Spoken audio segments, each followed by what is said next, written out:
예, 부산 사상 출신 장재원 의원입니다. 총리님, 네. 오늘 리얼미터 대통령 국정 지지율이 3.3% 큰 폭으로 하락해서 44.2%, 부정평가가 4%, 대폭 상승해서 53.1%, 격차가 9% 차이가 납니다. 오차범위 밖으로 벌어졌습니다.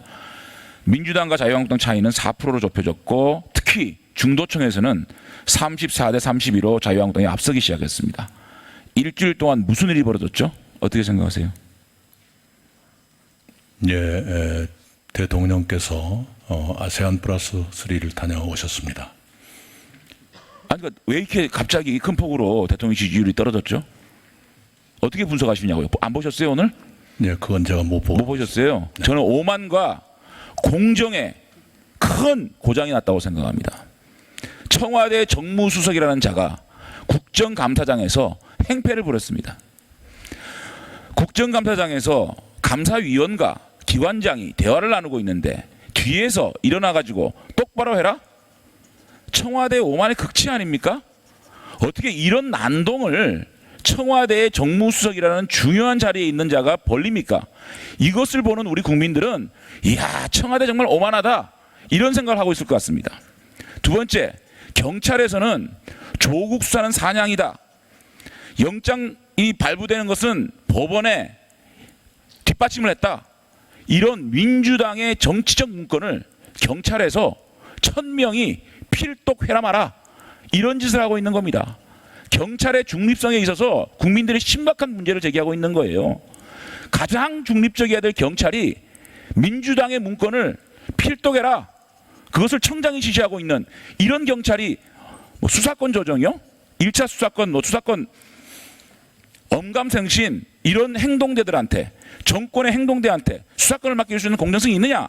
국민은 질문하고 있는 겁니다. 청와대 정무수석, 경찰청장 파면 요구할 용이 없습니까? 우선은 헌법과 법률상 총리가 해임 건의할 대상은 아닙니다. 그러나 의원님 말씀을 명심하겠습니다. 우리 총리께서는 역대 최장수 총리로 등재되었습니다. 저는 국정 안정과 연속성에 있어서는 굉장히 바람직했다고 생각을 하고요. 늘 우리가 정권마다 전국 전환용으로, 국면 전환용으로 총리를 바꾸는 것은 바람직하지 않다고 생각했습니다. 그래서 저는 우리 총리께서 최장수 총리가 된 것에 대해서 축하를 드리고 위로를 드립니다. 근데 언제 그만두십니까? 그건 제 마음대로 할 수 있는 일이 아닙니다. 아니, 짧은 기간 내에 그만두시는 게 뭐 거의 뭐 언론에서는 확정된 것처럼 얘기하는데요. 네, 제가 계획을 세운 바 없고요. 또 제가 세운다 한들 제 마음대로 되겠습니다. 사의를 표명한 적도 없습니까? 아직까지는 없습니다. 그렇습니까? 그렇다면 우리 이낙연 총리께서는 문재인 정권과 지금 2분의 1, 반을 함께한 총리입니다. 문재인 정권의 평가와 연동될 거라고 생각합니다. 그 모든 명함에서 그 무한 책임을 져야 된다고 생각하는데 맞습니까? 네, 당연합니다. 소득주도 성장으로 대표되는 경제, 또 인사 문제, 대통령의 인사 문제까지도, 외교, 안보 모두를 포함해서 대통령의 명함과 같이 할 거라고 저는 생각을 합니다. 자, 돌려보십시오. 우리 국민들은 국정 분야별 평가에서 지금 한번 보시죠. 경제 성장은 32대 63, 일자리 창출은 34대 60, 국민 통합은 37대 59. 국민 통합과 민생과 경제 문제에 있어서는 아주 압도적으로 잘못했다. 이게 동아일보에서 리서치앤리서치와 함께 발표된 수치입니다. 중간 평가에 있어서 민생과 국민 통합에 있어서는 낙제점이다라는 국민들의 평가가 있습니까? 국무총리 동의하십니까? 네, 민생과 통합에 대한 국민들의 많은 아쉬움을 충분히 통감합니다. 아쉬움 정도가 아니죠. 60%의 국민이 잘못했다고 하면 낙제점 맞지 않습니까? D학점이죠. 어떻게 생각하세요? 네, 저 숫자 그대로 받아들입니다. 그렇습니다. 이낙연 총리에게서도 이 민생과 국민 통합에 실패한 정부의 총리였다는 거 인식하시기 바랍니다. 네, 그것으로부터 도망갈 수 없을 겁니다. 또 우리 국민들께서는 남북관계 개선 문제에 있어서는 후한 점수를 주셨어요. 51대 46.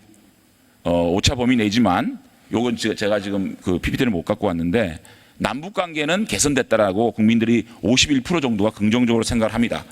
그럼에도 불구하고 저는 최근에 일련의 북한의 움직임이나 이 폐륜적 언행, 또 이 도발적 행태를 보면 우리 국민들이 굉장히 분노하고 있지 않느냐, 굉장히 걱정하고 있지 않느냐, 우리의 호의를 정말 이토록 무시하고 노골적으로 욕보이는 이 북한에 대해서 왜 우리는 왜 대응을 못하느냐라는 우리 국민들이 걱정을 하고 있는 겁니다. 돌려보세요. 네, 그때 정부도 북한에 대한 우려 표시를 하고 있습니다. 아니요, 아직도 저희는 문정인 씨나 정세현 씨나 저 뒤에 앉아 있는 김현철 저는 통일부 장관 이런 낙관론자들, 장밋빛 환상만 보는 분들에 둘러싸여 가지고 냉정하게 북한의 현재의 상황을 판단하고 있지 못하지 않느냐, 이런 걱정을 하고 있는 거야. 보십시오, PPT를. 대통령께서는 참 호의로 2032년 서울에 평양 올림픽 공동 개최하자 이런 말씀 자주 하세요. 그렇지 않습니까? 8월 30일 날 하셨고 10월 5일 날 하셨어요. 그런데 돌아온 거는 응원단도 없고 취재진도 없고 중계팀도 없고 관중도 없는 사무, 폭력, 욕설, 축구로 돌아왔습니다. 넘겨보시죠. 우리 정부에서는 good enough deal, 북미 관계의 개선을 위해서 노력을 했습니다. 대통령께서 미국 가셔가지고 이 뭔가 다시 북미 관계를 회복시키기 위해서 good enough deal이라는 사실 듣도 보도 못한 이런 정책을 가지고 가셨어요. 그럼 이 노력에 대해서 북한은 뭐라 그랬습니까? 시정연설에서 3월 19일 날 대통령께서 이런 말씀하셨는데 4월 12일입니다. 오지랖 넓은 중재자다. 촉진자 행세한다. 제정신을 가지고 제가 할 소리를 당당히 하면서 민족의利益을 옹호하는 당사자가 되어야 한다. 아니, 대통령께서 이렇게 이런 good enough deal이라는 딜을 안을 들고 가셨는데 오지랖 넓은 중재자라고 얘기를 합니다. 이렇게 얘기하는데 꿈을 못 깨는 겁니까? 넘겨보세요. 6월 27일 날 대통령께서 G20에 참석하셔서 통신사 합동 서면 인터뷰에서 북미 양 정상의 대화 의지는 퇴색되지 않았다. 남북 간에도 다양한 경로로 대화를 지속하기 위한 대화가 이루어지고 있다. 이렇게 얘기했는데 당일날 밤에 바로 북미 관계를 중재하려는 듯이 여론하면서 몸값을 올려보고 한다. 북남 사이에도 여전히 다양한 경로로 그 무슨 대화가 진행되고 있다는 여론을 내돌리고 있다. 지금 북남 사이에도 그 무슨 다양한 교류와 물밑 대화가 진행되고 있는 것처럼 광고하고 있는데 그런 것 하나도 없다. 제 지배인이나 잘 챙겨라. 다양한 경로로 대화를 하는 건 맞습니까? 이것도 북한이 대화를 요구하기 위한 전략입니까? 어떻게 대통령이 이 인터뷰란 바로 그날 밤에 이 북한 외무성 국장이 이런 답변을 합니다. 제 집일이나 똑바로 챙겨라. 무슨 물밑 대화냐. 그런 것 하나도 없다라고 얘기하고 있습니다. 이런 엇박자를 보는 우리 국민들이 어떤 생각을 하고 있겠냐는 겁니다. 답변 한번 해보세요. 네, 북한 체제 또는 북한 사회의 특수성이 있습니다.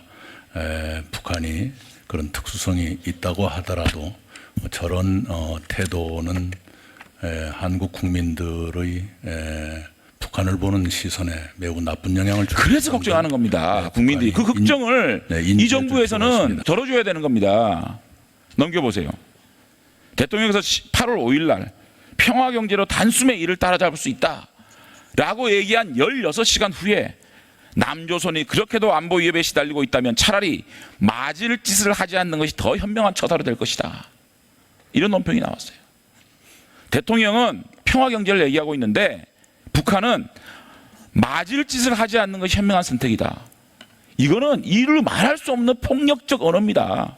그 다음에 대통령 8월 15일 날 강복절을 맞이해서 남북 역량을 합치면 8천만 시장이 만들어져야 된다. 바로 그 다음 날입니다. 8월 16일 날. 삶은 소대가리도 양천대소할 노릇이다. 대한민국 대통령의 이 호의를, 이 손내민을 잡지는 못할 망정 삶은 소대가리도 양천대소할 노릇이다. 넘겨보십시오. 대통령께서 시정연설하셨어요. 한반도는 지금 항구적 평화로 가기 위한 마지막 고비다. 대화만이 그 벽을 무너뜨릴 수 있다. 역사 발전을 믿으면서 평화를 위해 할 수 있는 대화의 노력을 해야 된다.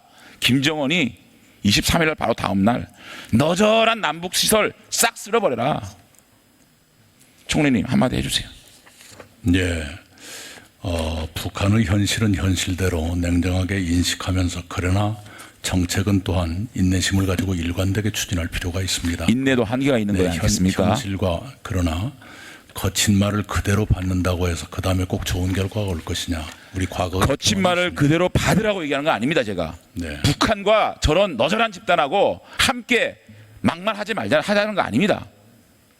이런 인식을 가지고 있는 북한에 대해서 우리가 계속 평화공사라는 게 맞는지에 대한 심각한 인식을 한번 해보시라는 겁니다. 네, 그때마다 저희들이 우려를 표명하고 있고요.